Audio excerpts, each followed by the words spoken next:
Halló, Fásas.is. Nú erum við komin hér í Listaháskólann að hitta Spring yfir heiminn gengi. Það Júlí, Þórdís og Guðmundur og við ætlum að spyrja þau hvort þau höndli að vera Eurovision-stjörnur í 2 vikur. Fyrsta spurning í hraðaspurningaprófinu. Þið tilbúin? Fyrsta æfing í Stokkhólmi, hún gekk hörmulega. Hljóðið var úti, kameravinnan var ömuleg og ykkur langaði mest að öskra á sænska tæknifólkið. Þið mætið á 100 manna blaðamannafund og eftir æfingu og þið spurð hvernig gekk? Æfingi gekk þokkalega, margt sem átti betur fara, en við höfum fulla trú á að það verði allt frábært á næstu æfingu hjá. Já. Ég tek bara selfie held ég, sko. Já, ég held að líka, sko. Maður ekkert, þú veist, gefa fólki það sem það vill, skiljum við. Það það sem það vill, þá bara verður maður að gefa því það, skiljum við. Pissublalan fyrir. Algjörlega. Rússar eru að æfa á sviði í Stokkhólmi og það púað á keppandann og það blaktar regnbogafanar út allt og þið eru akkurat stödd á blaðamannafundi og eru náttúrulega spurð hvað ykkur finnist þetta pú og þessu mótmæli.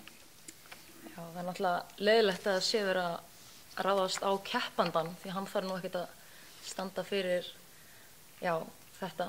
En náttúrulega ömurlegt samt það sem að gerast í Rússlandi. Nú eru þið búin að tróða upp á norræna kvöldinu á föstudagskvöldi, þið eru búin að tróða upp í boði hjá íslenska sendiherrum á laugardegi, á sunnudegi, þá hringi í Júraklöpp þegar þið eru rosalega þreytt og rosalega búin að því í röddinni og biður ykkur að skemmta á miðnætti kvöldi. Hvað gerir þið? Bara skellum í ykkur Panadil Hot og bara... Já, Panadil Hot og kannski svona hálftími meditation saman, svona í hring hjá þér.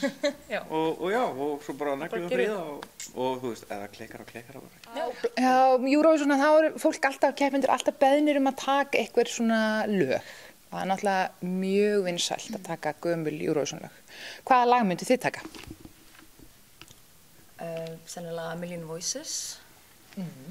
Eða, ég myndi vel að taka Euphoria líka. Guðmundur?